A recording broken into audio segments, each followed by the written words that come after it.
रामकार सूदीवास से हैं, और करनाल से हमारे डॉक्टर राम कुमार जी हैं, और फतेहाबाद से हमारे भाई मुकेश जी हैं, और सरसा से हमारे भाई विशाल प्रजापति जी हैं, और पृथ्वी हमारे भुन्ना से हैं, रोहतक से हमारे अभी लोकीराम जी आ रहे हैं, और कैथल से हमारे ओम प्रकाश प्रजापति जी अभी 1-2 मिनट में आ जाएंगे। बात यह है, हमने आपको इसलिए बुलाया है कि 28 तारीख को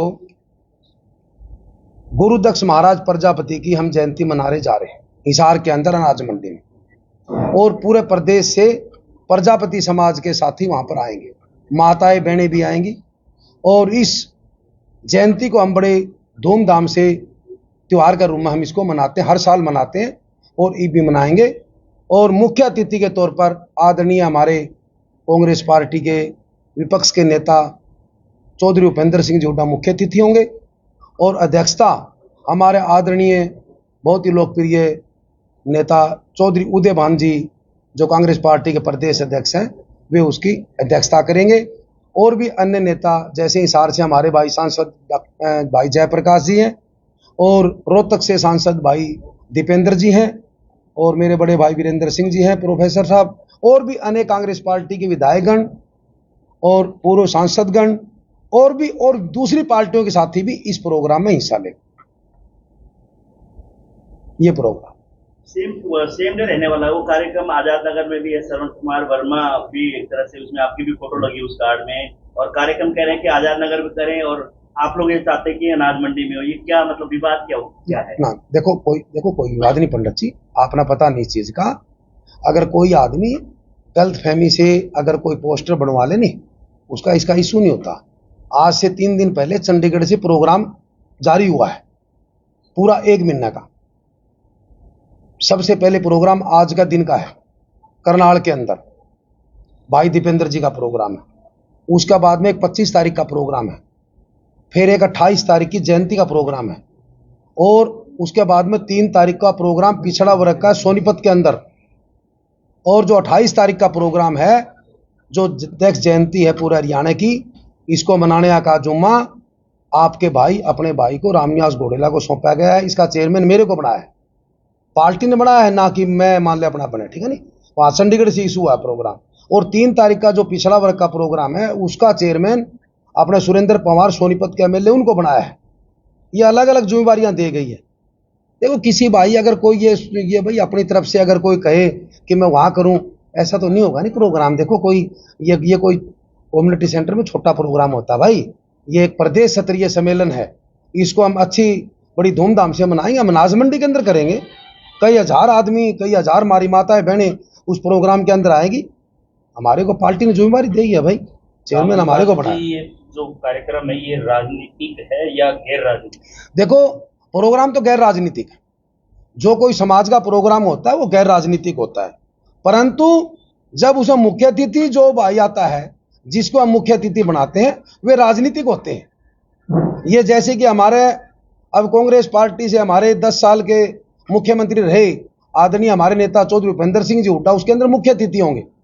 देखो जो आदमी आएगा वो भाई आपकी बात तो रखेगा, परंतु प्रोग्राम गैर राजनीतिक है। सभी पार्टियों के साथी उस प्रोग्राम में हिस्सा भी लेंगे और अपने गुरुदक्ष महाराज को जन्मदिन को अच्छी तरह से मनाएं भी। घोड़ेला जी एक श्रवण वर्मा भी प्रोग्राम कर रहे हैं 28 जुलाई को, वो कह रहे हैं कि भूपेंद्र हुड्डा वो बता दिया, वो गलतफहमी है, उसकी गलतफहमी है। बीजेपी भी कर रही है, हाँ बीजेपी कर रही है बिल्कुल, नहीं बिल्कुल ठीक बात है। सुनो बिल्कुल ठीक बात। देखो भाई 1 महीने सामने ये गुरुदक्ष महाराज जी की जयंती वैसे मनाते हैं, वैसे पूर्णवासी के दिन होती है, परंतु सरकार ने पीछे से 27 तारीख फिक्स कर दी थी इसकी, परंतु हमने 28 तारीख का संडे है, 27 तारीख को हमारे नेताजी का प्रोग्राम था, इसलिए हमने 28 तारीख रखी है।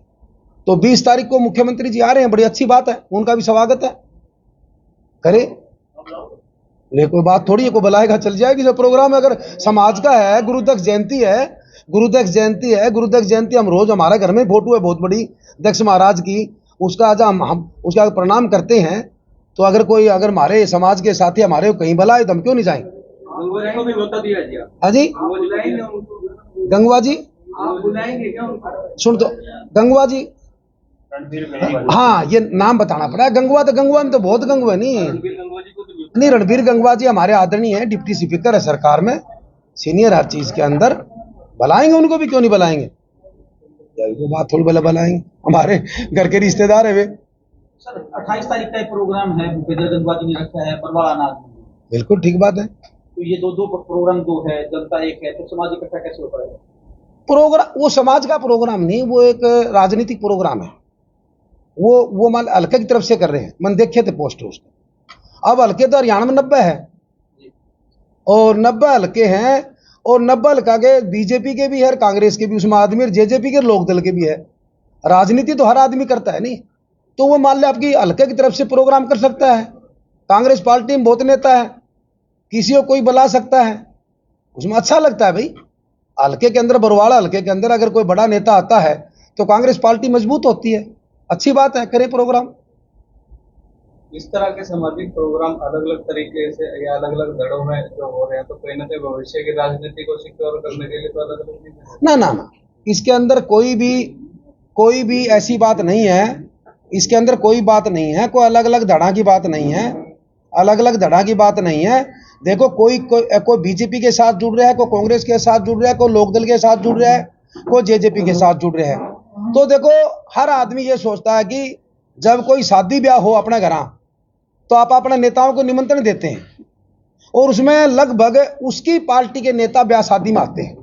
एक आधा % तो कोई दूसरा आ जाए, अलग बात है, होते रिलेशन ब्याह शादी में। तो ये मान ले जो है नहीं अपना ये त्योहार गुरुदक्ष महाराज जी का, ये भी एक बहुत अच्छा त्योहार है, इसलिए इसमें उन्हीं की पार्टियों के नेता आते हैं भाई, उनको बुलाते हैं। और हमारा तो ये कांग्रेस पार्टी की तरफ से शेड्यूल जारी भी हुआ है कि हम पूरे हरियाणा प्रदेश के अंदर हर समाज के प्रोग्राम करेंगे, उसमें हर समाज की भागीदारी भी होगी। तो इस प्रोग्राम के द्वारा कहीं ना कहीं शक्ति प्रदर्शन भी रहेगा? नहीं, शक्ति प्रदर्शन किस चीज का बताओ? आने वाले विधानसभा चुनाव ना, विधानसभा का चुनाव तो देखो भाई सबने बेरा है, मैं 15 साल से मेहनत कर रहा हूँ, शक्ति प्रदर्शन करने की जरूरत ही नहीं है। मैंने अनेक रैलियां कर रखी है, मेरे ज्यादा हिसार में किसी ने रैली नहीं कर रखी। 4 रैली तो मैंने पहले ही 1 साल पहले पिछड़ा वर्ग की करी है पूरे हरियाणा के अंदर। मैंने फतेहाबाद करी है, मैंने कैथल करी है, मैंने सोनीपत करी है, मैंने भिवानी करी है, रैलियां करी। उसके बाद में मैंने रोहतक भी करी है, हमारे भाई लोकी राम जी हो रहे थे, उन्हें सबने मिलकर रोहतक भी करी थी रैली। तो देखो ये नहीं है कि मैं आपको बताना चाहता हूं क्लियर बात, शक्ति प्रदर्शन वो आदमी दिखाएगा जिसको दिखाने की जरूरत है। हमारे बारे में जनता जानती है। तो आप अपनी टिकट को लेकर पूर्णतः आश्वस्त? टिकट तो पार्टी का फैसला है, पार्टी का नेताओं का फैसला है। आदरणीय हमारे नेता चौधरी भूपेंद्र सिंह जी हुड्डा और पार्टी के प्रदेश अध्यक्ष चौधरी उदयभान और हमारे आदरणीय नेता राहुल गांधी जी, खड़गे साहब, बाबरिया साहब, सबका फैसला है कि हरियाणा प्रदेश के अंदर हम टिकट उनको देंगे जो आदमी जिताऊ होगा। और जिताऊ के बारे में आपको बता देता हूं, जिताऊ के बारे में 2019 के अंदर भी ये चर्चा रही है पूरी आज तक भी, कि बरवाड़े की टिकट अगर घोड़ेला के पास होती तो वो जीतता, और आज भी ये चर्चा है, इसमें कोई शक नहीं। जिताऊ के मापदंड क्या है? जिताऊ के मापदंड जनता बोलेगी जी, मैं नहीं बोलता कोई। सुनने में आया जैसे राजस्थान में सर्वे के आधार पे दिया था, और जो उम्मीदवार 2 पर हारे थे उनको टिकट काट दी गई थी, वो भी कह रहे हैं हरियाणा में भी लागू किया होगा। फिर आप 2 बारी कहाँ आ रहे हैं, आप 1 बारी आ रहे हैं 14 में, 19 में निर्दलीय लड़ा था मैंने चुनाव। देखो ऐसे नहीं, सुन मेरी बात, आज चौधरी उदयभान जी जब से प्रदेश अध्यक्ष बने, 40 एक्स MLA, पूर्व मंत्री, पूर्व सांसदों ने कांग्रेस पार्टी को ज्वाइन किया है, और भी अनेक पार्टियों के पदाधिकारी उन्होंने भी ज्वाइनिंग करी है। उससे कांग्रेस पार्टी को मजबूती मिली। अगर जो मजबूत आदमी पार्टी में आएगा तो उससे पार्टी को मजबूती मिलती है, इसमें कोई वाह कहने की बात नहीं। तो 2 बारी आ रहे, 1 बारी आ रहे, वो तो पार्टी का फैसला कैसे करना है। बाकी आज तक हमारी जो बात है, हम जब राहुल गांधी जी की मीटिंग थी, मेरे को बुलाया गया था, 42 आदमियों की सारी मीटिंग थी आज से करीब 10-12 दिन पहले।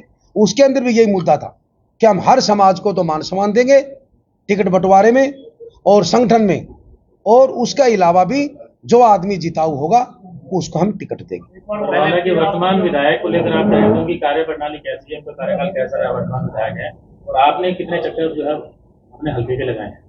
चक्कर तो भाई जे कोई गिनती के मारत बेरा पाटन में तो बेरा ने कितने मार दिए। 15 साल होगी, 15 साल होगी। मेरे बारे में हल्का जानता है, आपको बताऊं, सभी भाइयों के चैनल देखने लग रहे हैं, तो हल्के की बात एक ऐसी है कि हल्के की बात नहीं है। मेरे बारे में पूरा प्रदेश में बेरा की रामनिवास का, मैं मध्य जमीन से जुड़ा हुआ आदमी, ठीक है नहीं, बाकी ऐसी कोई बात नहीं है। हल्का भी ठीक है और पूरा प्रदेश में भी ठीक है। बाकी अब ये देख जयंती है, जयंती के बाद में सारा काम साफ हो जाएगा। जैसे विधायक के कार्यकाल के बारे में नहीं बताया। हाँ जी, विधायक के कार्यकाल बरवाले किसका, कौन सा विधायक का है? बरवाले का विधायक है, उसके कार्यकाल को लेकर आप ई बाड़ा के बताऊं, गेरडे के बता दूं? ई बाड़ा की भी कीमे को नहीं। अगर नंबरा की बात करें तो हल्का बरवाड़ा बता देगा, जनता बता दे क्या नंबर देने हैं। और इससे गेरडे के भी कोई नहीं, भाई बेद की दोनों है, कोई नहीं है। लोग पिछली बार जो कांग्रेस पार्टी की सरकार थी, चौधरी भूपेंद्र सिंह जी हुड्डा का राज था, और बरवाड़ा के हल्का अपने भाई रामनिवास घोटाले को याद कर दी। वर्तमान समस्याएं क्या लग रही है आपको जो विधायक जो है दूर नहीं कर पाए? देख, समस्या ये है बरवाड़ा की, बरवाड़ा में एक तो पानी की निकासी की बात। अब जैसे कि मेन रोड तो 10 साल के अंदर ऊंचा उठा दिया, परंतु जो कॉलोनी है नहीं, मोहल्ला है, सारा डुबो दिया। एक जो सीवरेज व्यवस्था है उसका समाधान नहीं हुआ। सीवरेज का जो पानी ठोड़ की ठोड़ खड़ा है, जनरेटर है वे टेक रखे, आज 10 साल से जनरेटर सड़कों पर टेक रखे, ये भी टेक रखे, नई सीवरेज लाइन। और दूसरी बात, जैसे कि बच्चों की पढ़ने की बात है, हमारे समय में एक कॉलेज बनवाया, और लड़कियों की, जहां तक हमारी बहन बेटियों की बात है, बहुत तगड़ी समस्या है। अगर जनता ने मौका दिया और हरियाणा प्रदेश में कांग्रेस पार्टी की सरकार, सारे काम ठीक बन गए नहीं तो बरवाड़ा में कॉलेज बनाने का काम करेंगे। ये मेरी एक बड़ी प्राथमिकता से बात। थोड़ा सा पहले चुनाव शिला अभियान में महिला लड़ी, इस बार महिलाएं, एक तो संजना साथ और दूसरा स्वीटी बुरा ने भी एक तरह से अनाउंस हो गया कि वो भी मैदान में उतरने की इस बार की वो है प्लानिंग एक तरह से। क्या लगता है, दो महिलाएं अगर मैदान में होंगे तो कहीं ना कहीं फर्क पड़ेगा? देखो मेरी बात, लोकतंत्र देश के अंदर, इस प्रदेश और देश में हर आदमी का अधिकार है चुनाव लड़ने, कहीं से लड़ सकता है। वोट जनता ने देने, जनता फैसला करेगी, मैं थोड़ा फैसला करूंगा। सरकार ने क्रीमी लेयर की सीमा बढ़ा के 6 से 8 की है। हाँ बिल्कुल बिल्कुल। देखो, हमने जो 4 रैलियां करी उसका यही कारण था कि सेंट्रल गवर्नमेंट में 8 लाख रुपए क्रीमी लेयर, और प्रदेश में खट्टर साहब की जब सरकार थी तब उसकी 6 लाख कर दी, और यह भी कर दिया कि उसकी इनकम सारी उसके अंदर जुड़ जाएगी, चाहे वो 4th क्लास कर्मचारी हो। तो हमारे प्रदेश के जितने भी बैकवर्ड के साथी थे, उनकी सबकी एक मांग थी कि भाई, जैसे हुड्डा साहब विपक्ष के नेता, उन्होंने विधानसभा में स्पेशल ये मांग रखी थी विपक्ष का होते हुए कि आगे भी देखो 8 लाख तो थी, हम इसको 10 लाख करेंगे। परंतु सरकार ने, जब से नायब सैनी जी हमारे मुख्यमंत्री बने हैं, इन्होंने कहा कि हम 8 लाख रुपये करेंगे, परंतु हुड्डा साहब फिर भी ये करेंगे हम 10 लाख करेंगे, परंतु 10 लाख नहीं करी, 8 लाख।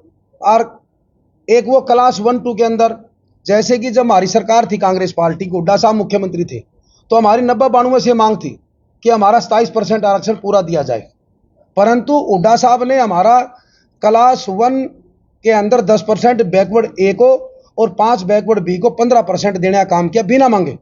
परंतु इस सरकार ने 10 साल के अंदर कुछ नहीं किया, और अब नायब सिंह सैनी ये कह रहे हैं कि मैं इसका 27 करूंगा। एक बार तो क्या हुआ जी, जैसे घोषणा करी थी गुड़गांव के अंदर, घोषणा करने के बाद में अपने पोर्टल से ही उन्होंने हटा लिया, गायब कर दिया, पता नहीं क्या दबाव था, और अब दोबारा ये कह के हम लागू करेंगे, ये भी पता नहीं क्या दबाव है। ये दबाव की राजनीति कर रहे हैं। और भी कई काम है, जैसे माटी कला बोर्ड की बात है। माटी कला बोर्ड जब हुड्डा साहब की सरकार में बनाया, हमने कहा हुड्डा साहब को, आज 10 साल के अंदर कोई उसको अमली जामा नहीं पहनाया। कैश कला बोर्ड की बात है, एक आवे पजावे की जमीन की बात है। हमारी सरकार में हुड्डा साहब ने 5 किले जमीन, जो मिट्टी के बर्तन बनाते हैं, गांव में बड़ी तकड़ी तकलीफ है। जिस गांव में जमीन नहीं है, मिट्टी के बर्तन बनाने वाले हमारे प्रजापति समाज के साथी हैं, उनको जमींदार खोदने नहीं देते। जायज बात है, क्यों खोदने देंगे भाई? आपका किला ऊंचा नीचा क्यों कराएंगे? पहले जमीन ने तो बहुत पड़ी रहती खाली, आजकल तो सारी जमीन यानी उपजाऊ हो रही है, तो इसलिए उनको दर दर की ठोकरी खानी पड़ रही है। तो हुड्डा साहब का फैसला था हमारी सरकार में कि हर गांव में, जिस गांव में बर्तन बनाने का काम कोई प्रजापति समाज का भाई करता है, उसको हम 5 एकड़ जमीन देंगे। जिस गांव में पंचायत की जमीन है वह दे देंगे, नहीं है तो हम एक्वायर करके देंगे। इन्होंने उस पॉलिसी को बिल्कुल बंद कर दिया। एक और, जैसे कि 100 वर्ग गज के प्लाट की बात है, हमारी सरकार में 3,92,000 प्लाट 100 वर्ग गज के प्लाट दिए थे कांग्रेस पार्टी की सरकार में हुड्डा साहब ने। इन्होंने 20,000 प्लाट देने की घोषणा करी है हमारे नायब सिंह सैनी जी की सरकार ने।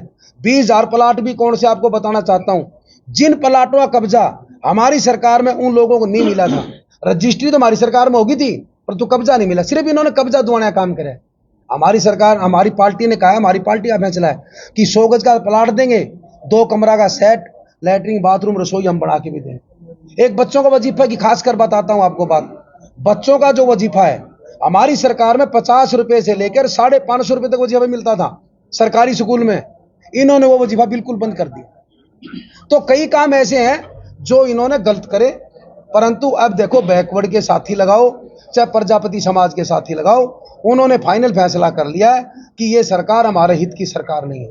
हम कांग्रेस पार्टी की सरकार बनाना चाहते हैं और आदरणीय हमारे नेता चौधरी भूपेंद्र सिंह जी हुड्डा और चौधरी उदय भान जी के नेतृत्व में हम हरियाणा प्रदेश के अंदर कांग्रेस पार्टी की सरकार बनाना चाहते हैं।